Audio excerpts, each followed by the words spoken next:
बहुत समय पहले की बात है। एक छोटे से गांव में एक बुद्धिमान साधु रहते थे। उनका नाम महात्मा शांतानंद था। लोग उन्हें बहुत सम्मान देते थे क्योंकि वे हर स्थिति में धैर्य और शांति बनाए रखते थे। गांव में किसी को भी कोई समस्या होती तो वे उनके पास सलाह लेने आते। गांव में एक युवक था जिसका नाम आरव था। वह बहुत जल्दी क्रोधित हो जाता था और हर बात पर बहस करने लगता था। उसे लगता था कि अपनी बात को जोर से बोलना ही ताकत की निशानी है। एक दिन उसने सुना कि महात्मा शांतानंद के पास एक अनोखी शक्ति है, चुप रहने की ताकत। यह सुनकर उसे बहुत अजीब लगा। चुप रहने में भला क्या ताकत हो सकती है, उसने एक बार सोचा। उसकी जिज्ञासा बढ़ी और वह साधु के पास पहुंचा। गुरुदेव, क्या यह सच है कि चुप रहने में ताकत होती है?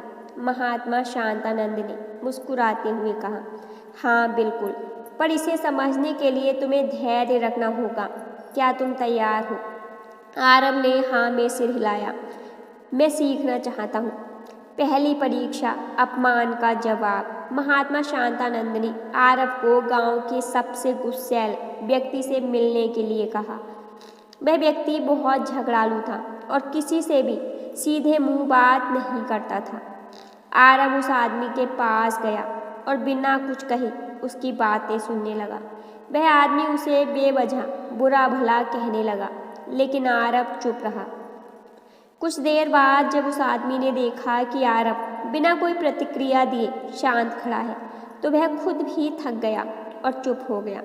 आरव साधु के पास वापस आया और बोला, गुरुदेव, मैंने चुप रहकर जीत तो ली, लेकिन मुझे यह ताकत महसूस नहीं हुई।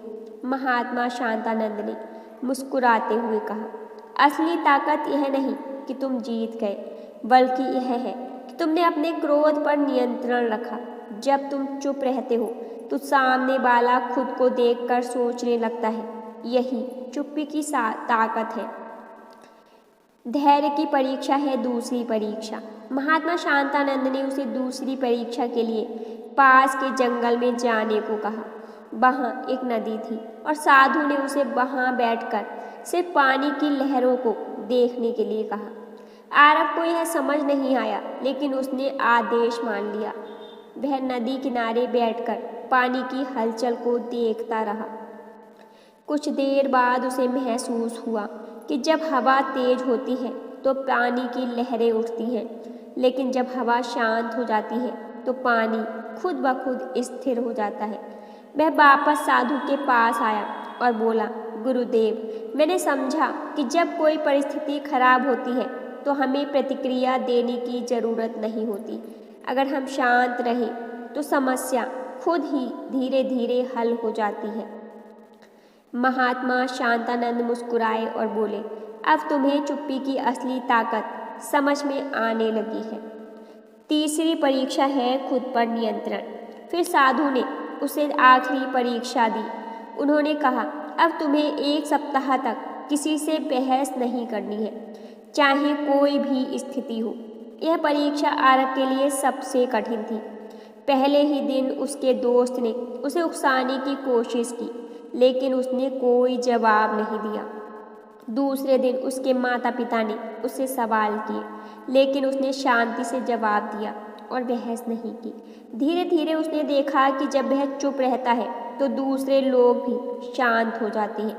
1 हफ्ते बाद वह महात्मा के पास पहुंचा और बोला, गुरुदेव, अब मैं समझ गया कि चुप्पी में कितनी ताकत होती है। जब हम गुस्से में कुछ नहीं कहते तो झगड़ा बढ़ता ही रहे। जब हम किसी की बुरी बातों को जवाब नहीं देते तब वो खुद ही शांत हो जाता है। और जब हम अपने शब्दों पर नियंत्रण रखते हैं तो हम खुद को और अपने विचारों को समझ पाते हैं। महात्मा शांतानंद ने प्रसन्न होकर कहा, बिल्कुल सही, यही है चुप रहने की असली ताकत। दोस्तों, इस कहानी से हमें यही सीख मिलती है कि हर प्रतिक्रिया में, हर स्थिति में प्रतिक्रिया देना जरूरी नहीं होता। कभी कभी चुप रहकर हम न केवल झगड़ों से बच सकते हैं, बल्कि खुद को और बेहतर बना सकते हैं। चुप्पी से हमें धैर्य, शांति और आत्म नियंत्रण करना सिखाती है, जो जीवन में सबसे बड़ी ताकत है। दोस्तों, यदि आपको आज की यह वीडियो पसंद आई हो तो वीडियो को लाइक और शेयर ज़रूर करें और हमारे चैनल को सब्सक्राइब करना ना भूलें। धन्यवाद।